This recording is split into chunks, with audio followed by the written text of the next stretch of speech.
right, folks, I'm going to open the floor up now for Q&A.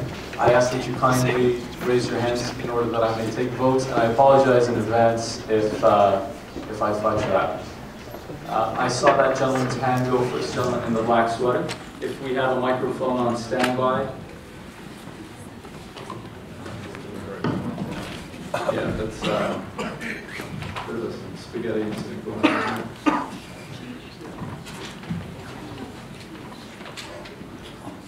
I'm sorry, if you could just raise your hand again so that my colleague could find you. The gentleman with the, all right.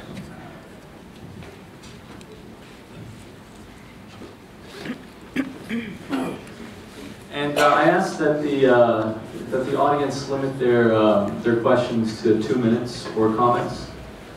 You can raise your hand again. Mine is not going to be more than 20 minutes. 2 minutes? Okay. Go ahead, yeah, please. If I may, David, I'm going to have a comment on David's speech. You started with very good theoretical premises to analyzing the whole of the structure. I agree with most of it. But the conclusion, political conclusion you explained, I find it kind of inconsistent with those theoretical premises and inadequate. You said 3 elements for the international solidarity. First, being against the sanctions. Second, being against all kind of warfare from the imperial power towards Iran. And third one, being against the neoliberalism, which I agree with is, but what about being having opposition against the Islamic Republic of Iran? And I mean radical opposition. I mean revolutionary opposition. So we are against the sanction, we are against the war, we are against the neoliberalism, and also we are against the Islamic Republic of Iran. And this is making complete, kind of solidarity we needed in Iran. If I'm going to take the historical example for this kind of position, political position in this era, I think it's 1970 revolution in Russia. The Bolshevik were against the war, against the all imperialist war, and also against the Tsarism as an autocratic state that time. And the Islamic Republic of Iran is autocratic capitalist state, even worse than Tsarism. When we look at the whole picture from the point of the working class interests in Iran and internationally, the Islamic Republic of Iran is one of the most important, barricade against the, freedom for working class, better life, or worker government, or whatever we dream. The Islamic Republic must be removed from the power. I want to know your opinion on this. If you could kindly humor me, I'm going to take another couple, and then we're going to go with 3 comments or questions at a time. So if I could just have your hands once again. But I did have my hand up right away. Yep, the red hoodie. Just comments.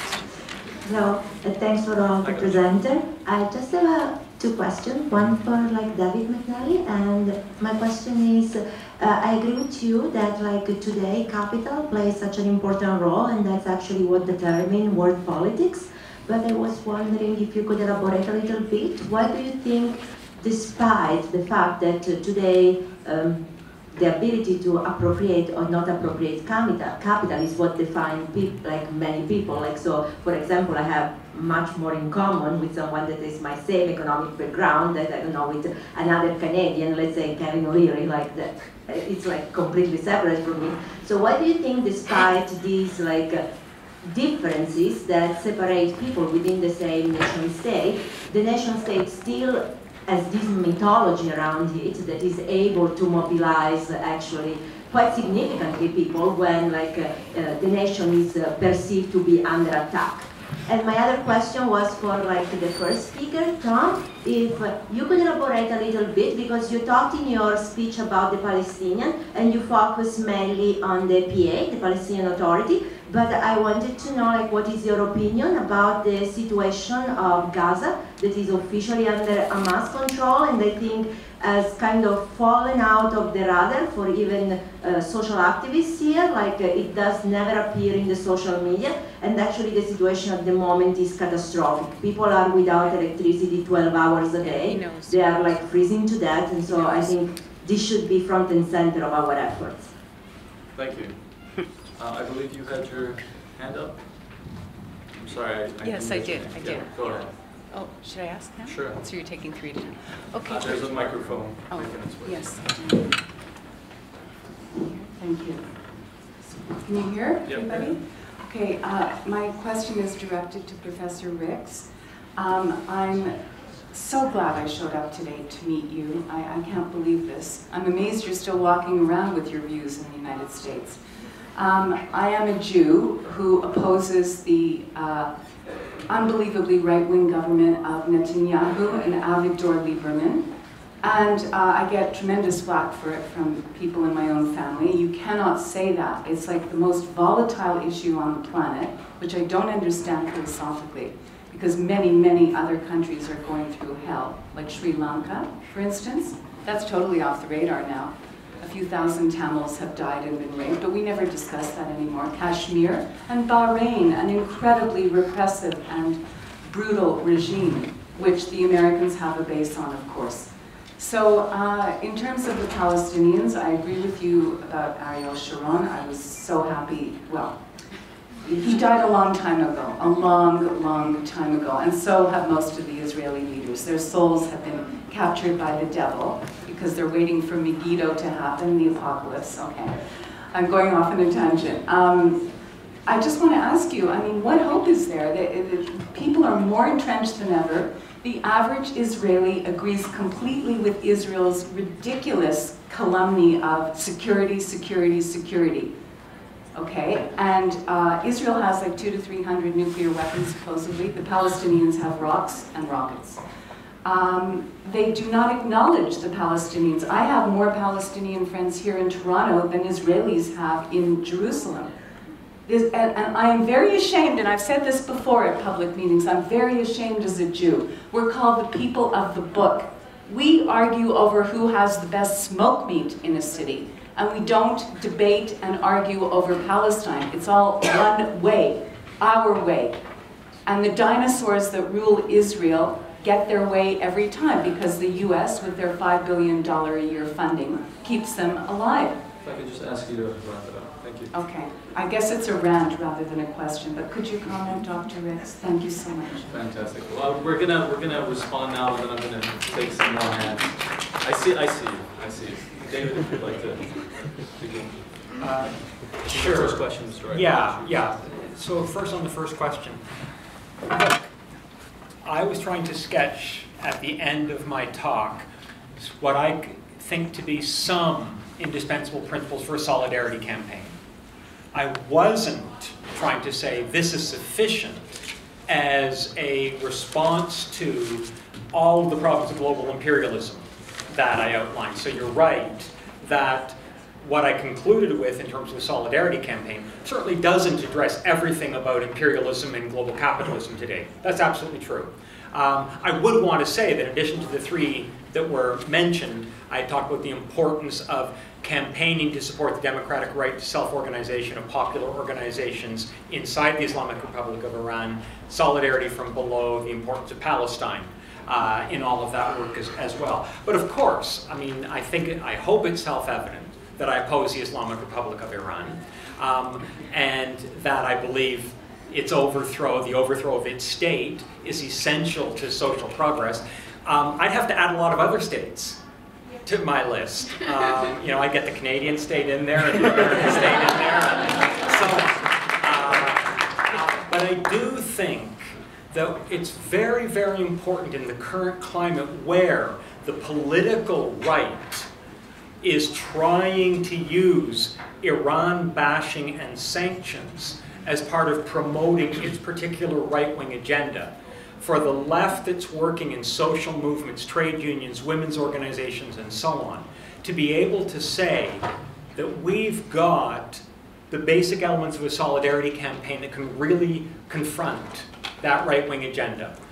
I didn't mean for a second that it was the answer to everything. I really didn't. And I certainly enjoy the conversation that pushes it further. I think that's important. And then there was a great question around the power of nationalism as opposed to a sense of our solidarities among those sections of the population who are oppressed and exploited in the structures of capitalism. And I think we have to both acknowledge here, first, the really quite insidious power of national identifications. These are highly constructed by dominant classes. They have a whole apparatus designed all the time. I mean, I can't turn on my television now without the assumption that, of course, I'm inspired by Canadians going to the Olympics, okay? And it's just, you know, endlessly promoted, right? And there's machinery that does that and that tries to create this sense of collective national identity and belonging. The second thing, though, I think, and this goes to some of the points that Farid was talking about earlier, is one of the things that has happened in the era of neoliberalism is that other social class and solidarity identities have been eroded by the weakening of popular movements and social movements.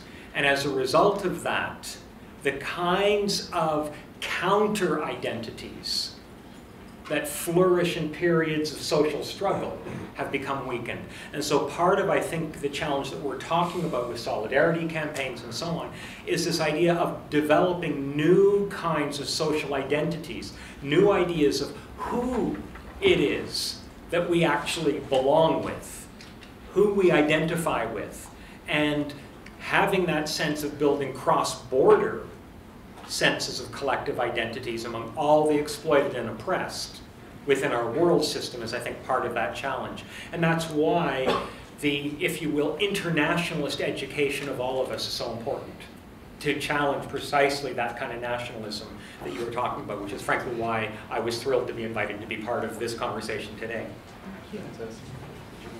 Okay. Yeah, let me address the issue of Gaza. It's a very good one.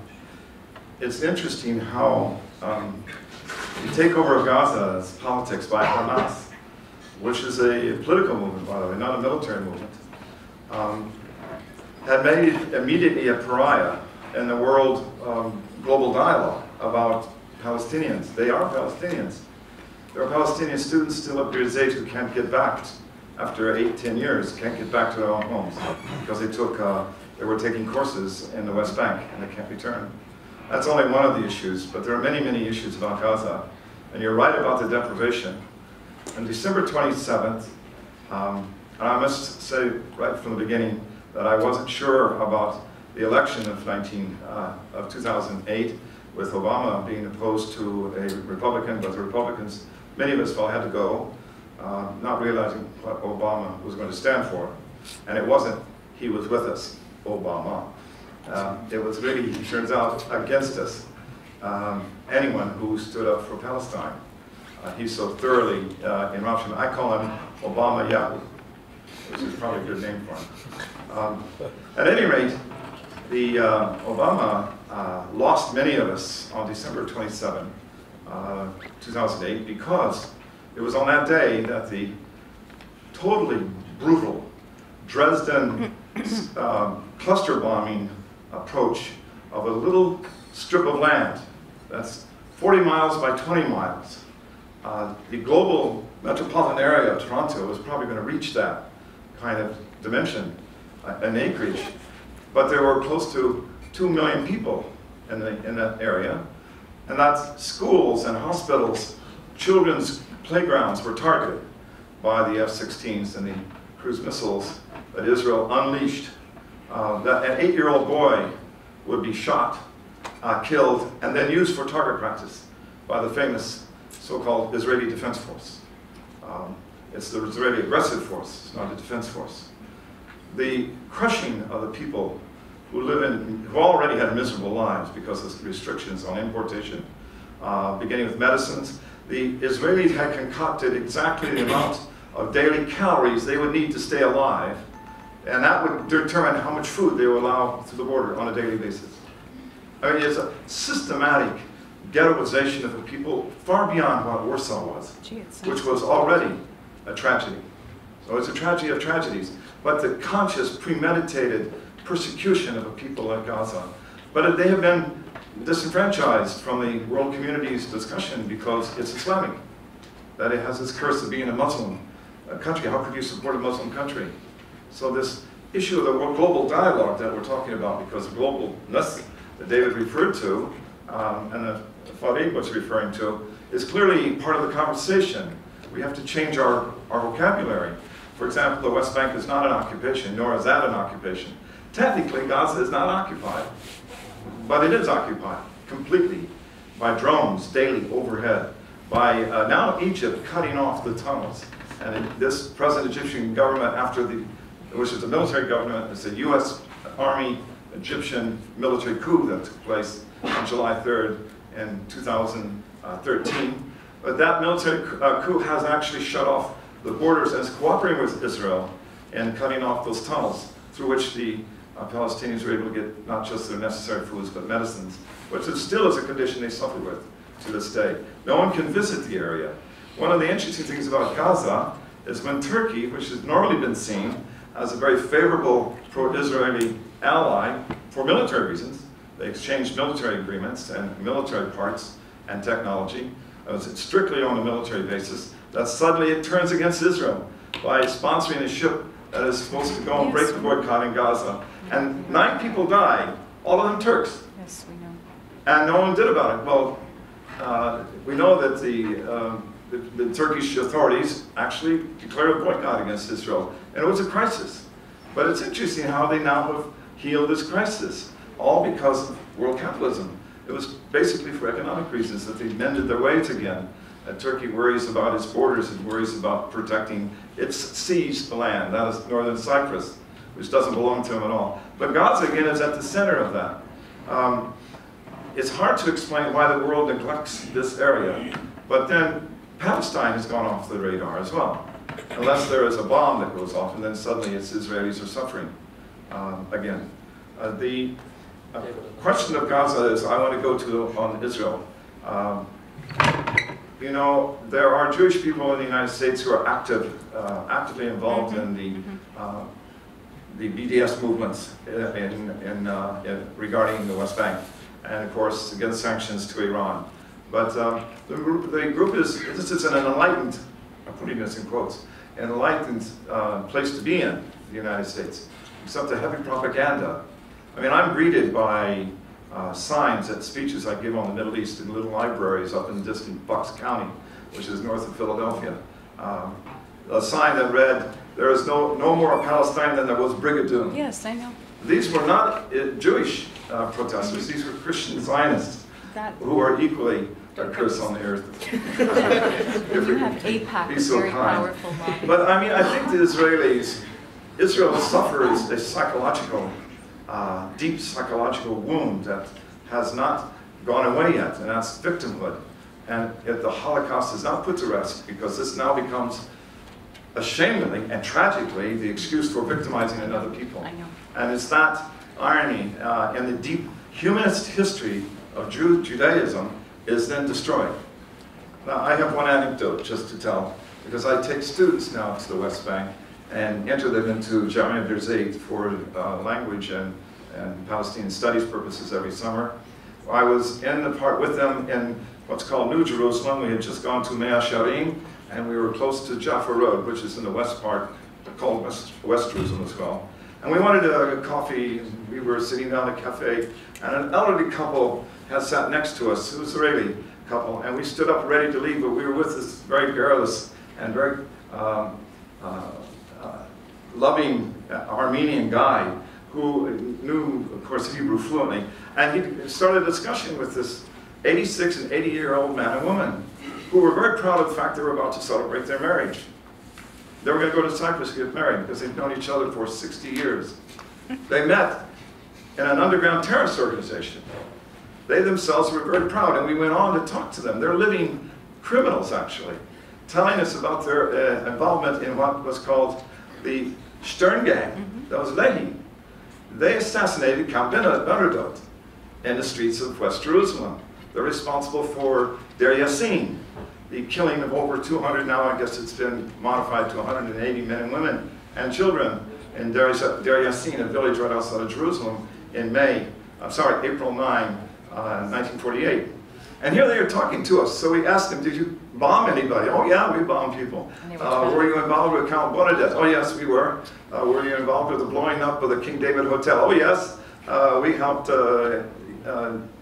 Yitzhak Rabin and his people, who were part of another organization, underground organization, etc. And sitting in front of us and still living are these actual criminals.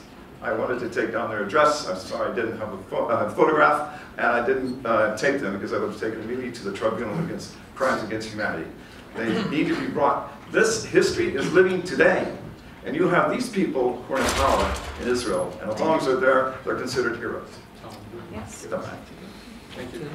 We are running over, we're running behind schedule rather, so what I'm going to do is I'm going to open it up to one more round. I'm going to take 5 comments or questions, and I'm going to give it back to the panelists for another 5 minutes of discussion. I think there were a few words. I'll ask my question. Sure, go ahead. Is there a microphone? I can talk about that's okay. Just all the panelists, knowing the past and the present, with all the influencing changes in Iran, what do you see the Iran change in the next 10 to 15 years? 10 to 15 years. Okay. What changes do you see in Iran with the next 10 to 15 years? That's, thank you for that lucid and on-point question. Is there anybody else? This gentleman here put his hand up, and then you sir, and then you sir. Syria hasn't been mentioned. Go ahead. Thank you very much. 2 minutes, please, at the most. What? Actually, a minute, if you don't mind. Yes. My name is Mohsen, and I participated in the Persian part of the panel, and now following your discussion. My fundamental question is that in the Persian part of the panel, Amir talked about imperialism and the contradictions within the camp of imperialism. I have the impression that, well, you give a description of how capitalism and imperialism has advanced, dominated the world, and has become more stronger, and the mass movement and opposition movement lower, weakened. Okay, I agree with you. This is in Persian. They say "Aftab amad shod dalil aftab." This is what we see in everyday life. This is happening. You are not saying anything more than that. Okay, but I expect you tell us the contradictions, and if it's possible to find out that how as the question here is that, how we can use these contradictions to develop a mass movement in the future. If you something like this. Thank you. Thank you. There was a gentleman just above, that's right, with the gray sweater. I'm just going to pick out your clothes. I'm going to identify you. Hello, my name is Kurosh, and this is more directed at the Western gentleman on the panel. I was born and raised in the Islamic Republic, and I recall vividly on the old Iranian Rialnos, there was a picture of the Dome of Rock, the Al-Aqsa Mosque, and there was one hanging on the walls of my classroom. That golden dome is like an image that's been burned in my memory, for better or for worse. And then I came here today, I heard the Farsi panel and the English one, and I would say a good 40% of the time is spent speaking about Palestine and the the Palestinians, and while this in no way is an attempt to justify what the Israel right does or defend the horrible terrorism that the Palestinians do, I find it's very unproductive, and perhaps it's almost becoming religion, a religion of Palestine. That no matter what the movement, we're Iranians or whatever the movement on the left, we're just so obsessed with Israel. And to me, it's a mix of fear and admiration, because on the one hand, Yusser said, it's kind of condescending that, oh, Israel is insignificant, it's only the size of New Jersey. And on the other hand, from what I hear, it's like there's this image of Israel that is just this beast that can't be beat. Is this, and I wonder if this is because of the fact that the Jewish people have been more successful than any other ethnic group in harnessing the power of science and capitalism and being very successful in a capitalist system. And I wonder if it's a healthy thing to do for the left to achieve its dreams of equality and justice and all the things that we all share. If this almost pathological obsession with Israel, if this is something that's going to help us achieve those dreams for Iran, for example. I wish Palestinians all the best, and I wish Israel and Palestine peace, but what really does concern me is the well-being of my fellow Iranians. Thank you. Thank you. There was the gentleman there with the black hoodie.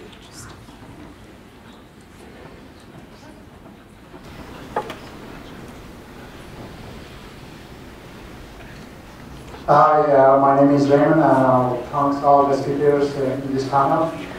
David and Tom, I find out something missing about you talking about the Middle East and especially about Iran. The second biggest movement after the Palestinian movement is Kurdish movement in the region, which has been divided between Syria, Iran, Turkey, and Iraq. It's a long history with the struggle against the dictators in the region. Unfortunately, none of you mentioned this movement in the region, and especially when we're talking about Iran. One of the second largest movement against the Iranian government is Kurdish people, which the very day after the revolution, we were fighting up to now against this government and their system.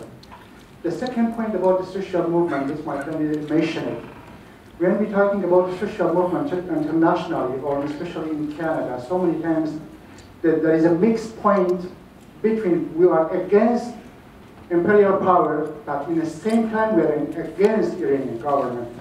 We are against war, we are against the sanction against Iran, because the poor people are on the stress, but at the same time it doesn't mean we are going to support Iranian government.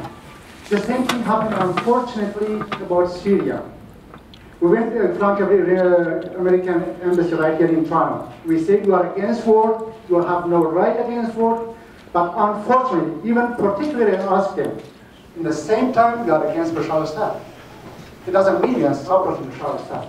And we are, when talking about Iran and the responsibility which social movement has to take care of it, and especially in the West, we have to divide, make that red line between the people of Iran and the government, when in the same time we are fighting in both sides, which makes it clear. Thank you. Thank you, folks. I do apologize, but we are out of time. So with that, I'm going to hand it over to the panelists. Tom, did you want to begin? I ask that you kindly limit it to 2 minutes. Thank you. Our President. Both questions are interesting. By the way, this golden building is not a mosque. It's called the Dome of the Rock.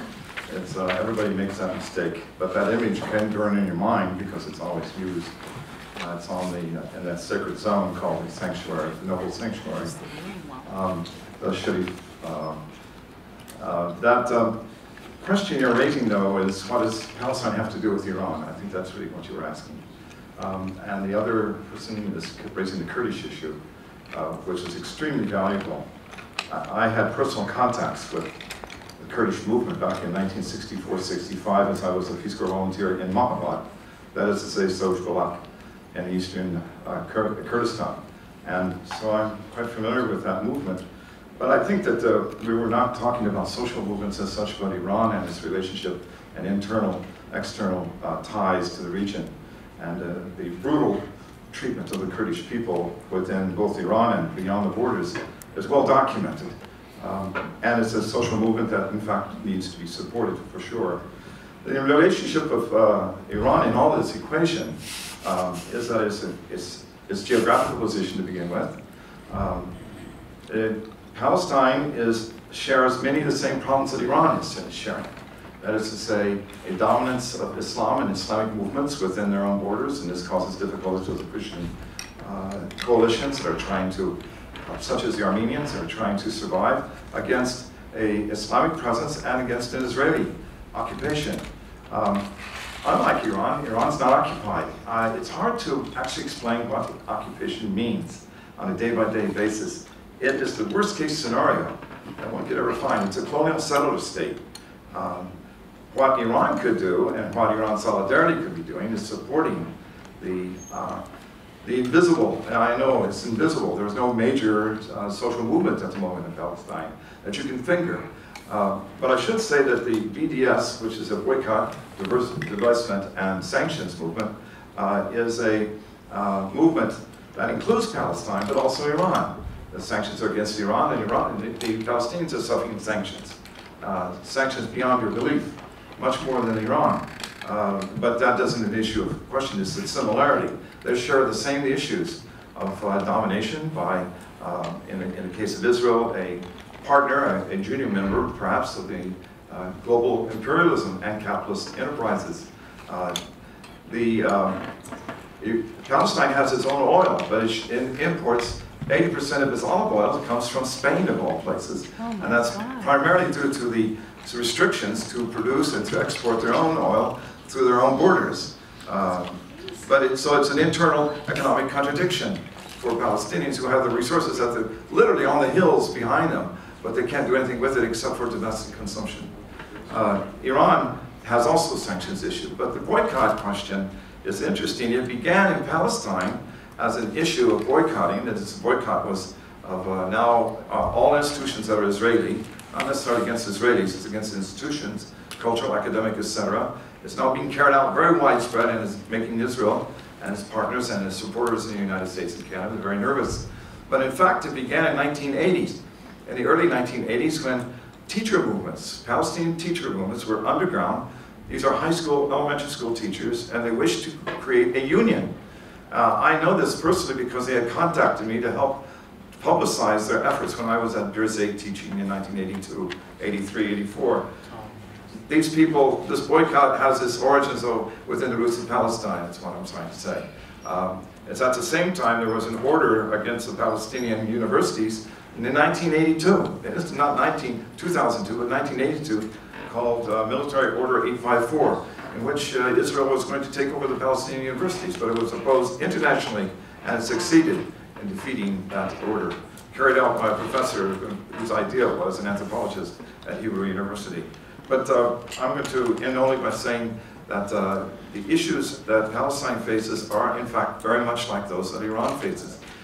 Solidarity movements are underground, they're not exposed, they've been harshly, since 2009, suppressed. We know this information. The question is, how do you reorganize in the midst of the present conditions, both in Iran and the West Bank? Thank you, Tom. David, if you want to. Sure. If I want to respond. The most question was present, but I'm going to be quick. One question was around 10 to 15 years, right? Okay, let's talk about the next few months. Yeah, it's really, there is no such determinism around Iran. I mean, it's really hard to talk about the next 10 to 15 years. I remember that, like, one of the political discussions that we had with some of the comrades in 1999 that we used to work together, that some were predicting that within the next couple of years lots of things were going to change. And some of our arguments were that as long as this working class social movement that we've been talking about, this mass movement, encompassing movement, is not organized in the neighborhoods, in the grassroots level, and also in the workplaces, and also is not able to respond to the capitalist system the way that capitalist system is attacking everything, which is they also attacking almost in all aspects of our system. There's no way any major changes is going to happen in terms of the regime overthrown. The concept of regime change. I'm not asking about your overthrow, but whatever changes that you see that would So I'll get into that. I think that the regime change by this, the new agreements and all that, it doesn't seem to be in place. So what we'll see within immediate terms is a further push for more neoliberal policy to make sure that Iran is becoming a more favorable place for capital investment, international investment. Definitely that's one of the directions it's going to go. And also another direction, I think that also it's going to be around the question around the whole political situation of Iran with Rouhani. That's it. It's the end of, we've gone through Khatami, we've gone through all of them. I think that one of the key questions in Iran is going to be around discussion about the future of Iran in terms of reform, or the R word. And the R word that some of the people that talk about in terms of the Iran is not really prepared, people in Iran are not prepared for that. I think that we need to start working towards that by building mass movements in the country. So it's really hard to predict what's going to happen within the next 10, 15 years, but definitely this regime and the system is going to continue the way that it is, and this is going to become more aggressive unless there's actually some sort of fight back, strong movement. Thank you, Tayyip. If you could wrap it up. Okay. And the other part around contradictions, I think the contradictions, I'm not sure about because I had to go run back, I'm not sure exactly what contradiction, but again, there's no way we could actually use contradiction between the reformist camps, even the imperialist camps, if we're not organized massively, if we don't have a strong political parties, strong workers' organizations, strong movements. There's no way we could actually use any of these. Having knowledge of that is absolutely important. But how we can use this contradiction for our movement, we need to have that movement organized. And that's where I think our priority lies. Thank you.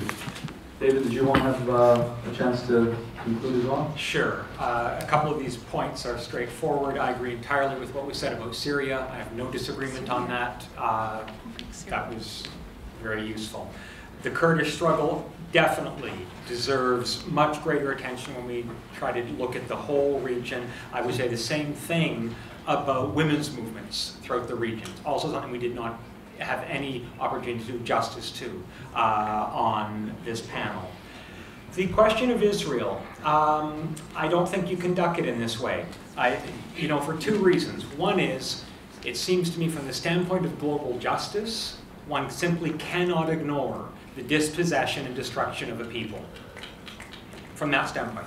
Secondly, strategically, Israel is absolutely fundamental to imperial power in the region. And the struggle of the Palestinian people is therefore not simply a morally and politically important one, it's also a strategically important one. To the degree to which they build their power against the Israeli state, they weaken the whole imperial agenda throughout the region. And then, look, I'm going to say two different things about the next 10 to 15 years. First, we don't know. We just don't know. But one thing we can say is this whole agenda that we've been discussing in terms of the neoliberal and austerity agenda, with rising youth unemployment, with rising poverty rates and so on, I think we can predict, is that throughout the region there will be more mass upheaval against this agenda. We tend to forget that the slogan of bread and freedom is what launched the movements from Tunisia on. And the fact that they have failed to break through towards social justice doesn't mean that this agenda is not going to produce some of the same kinds of social explosions. I believe it will. And we saw similar things developing in Jordan, in Bahrain, and so on, as part of that whole process. So long as you have mass youth unemployment, growing impoverishment, destruction of subsidies, privatization, growth of financial liberalization, we're going to get more popular upheavals. And that's where the agenda could be redefined, and it's where developing whatever networks of global solidarity we can become, I think, really important. And that, I hope, is part of a conversation that we're starting today. Thank you, David. I want to take this opportunity to thank our panelists for taking time to be here today.